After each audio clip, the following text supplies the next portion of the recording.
सही न लइकिन के डिमांड होला है, बिहार वाला लइका ब्रांड होला।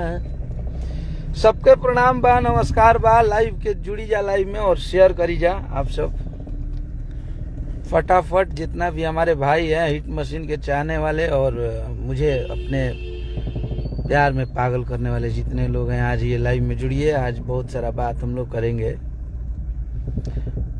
तब एगो हमार पोस्टर रिलीज भइल बा, पढ़े अब पटना, अपना हिट मशीन जी के संगे, जौना में निशा जी गौले बनी और संगीत तो कर रोशन भैया के, रोशन सिंह जो बंगलिनिया टेम्पू के ड्राइवर जो गाना किए थे। आप लोग शेयर कीजिए आज। और अब जितने भी हमारे खेसारी भैया के फैन हैं, आप लोग कल दिखाइए अपनी गर्मी को और जागिए। आप लोग हनुमान है, आप लोग को जगाना पड़ता है महाराज। आप लोग जगिए और पहले लाइव को शेयर लगा दीजिए एक गो। और आपके भाई कल आ रहा है आप सबके बीच में तबाही लेके, कश्यप कहर कही ले जाए आप सब। हमारे साथ हमारा भाई सतीश, अनुज जी और ये राहुल है हमारा सारथी। अभी हमनी के गोरखपुर में बनी जा, अपना हिट मशीन के शूटिंग चलाता तेजा, बहुत सारा गाना के रिकॉर्डिंग और शूटिंग होता था। काम भी एल्बम और फिल्म के दोनों पर नीजा।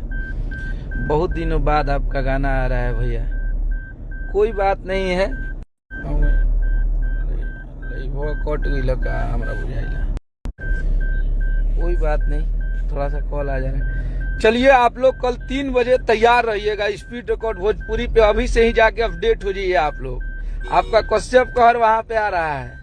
कल 15 छोड़ा देवे एकदम धोके गाना हिट बा, एक एकदम गारंटी आपका भाई ले लिया है। आप निश्चित रहिए, आप लोग झूमेंगे, मस्ती करेंगे और आग लगा देना है कल। आओ भैया आओ, जियो मेरा शेर जियो।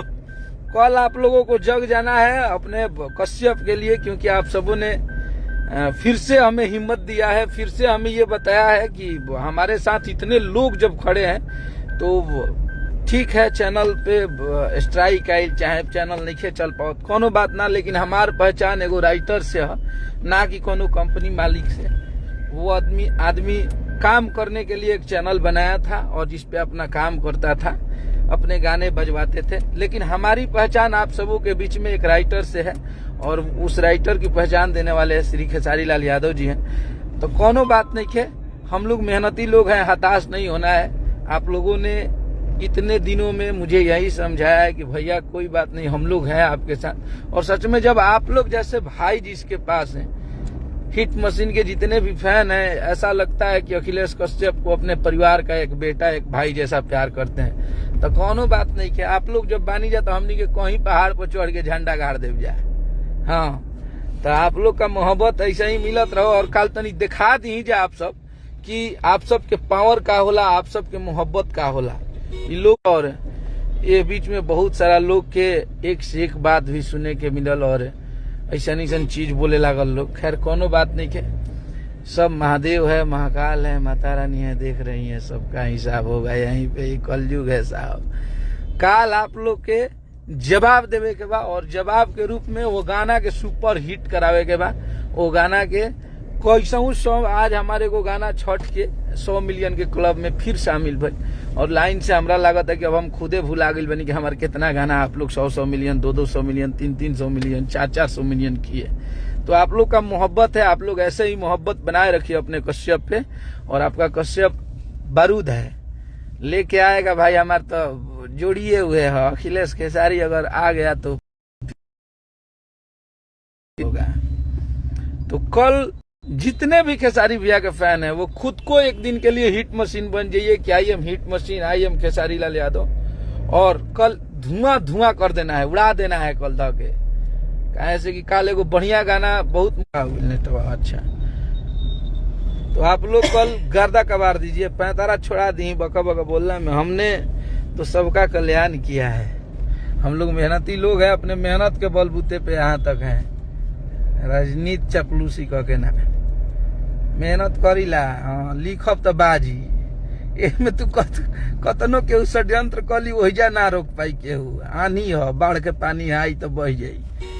वीडियो भी एक दिन बाद 2 दिन बाद आ जाए। वीडियो में अमीषा जी हैं, जो कि हमको लग रहा है कि वो भोजपुरी में एक गाना की है, जिस गाने का नाम था होली का, कोई गाना था भैया का, नाम ध्यान नहीं आ रहा है, लेकिन उनका छोटा सा उसमें था। लेकिन अभी इस गाने की शूट बहुत तगड़ा हम लोग कराए हैं और आप लोग को देखने को मिलेगा अब एक अलग अंदाज में, और डांस करे खातिर मजबूर हो जीव जा आप सब।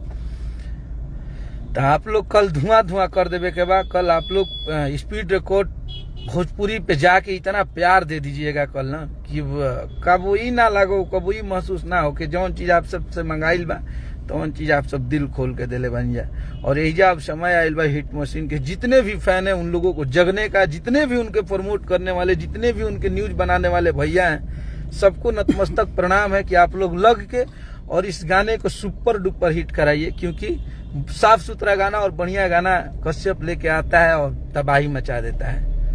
तो आप लोग धुआं उड़ा दीजिए। वो कहा होता ना कि 100 चोट सोनार के 1 चोट लोहार के बराबर होला। टिकी टिकी टिकी टिकी कैला में ना ये कहले मारक, ये कहले स्टेडियम के बाहर छाका। कौन सा चैनल? स्पीड रिकॉर्ड भोजपुरी जौना चैनल पे बहुत सारा भैया के गाना सुपर डुपर हिट रहे। जा जान भुला जाइ हो, रेड लिपस्टिक, देख गाड़ी में, तो बहुत सारा गाना वो चैनल पे सुपर डुपर हिट रहे। तो आप लोग बस उस पे जाइए और आशीर्वाद प्यार बनाना है आप लोगों को, और दिखाइए अपने पावर को कि आप लोग किसके फैन हैं, किसके भाई हैं, किसके लिए आप लोग जीते मरते हैं।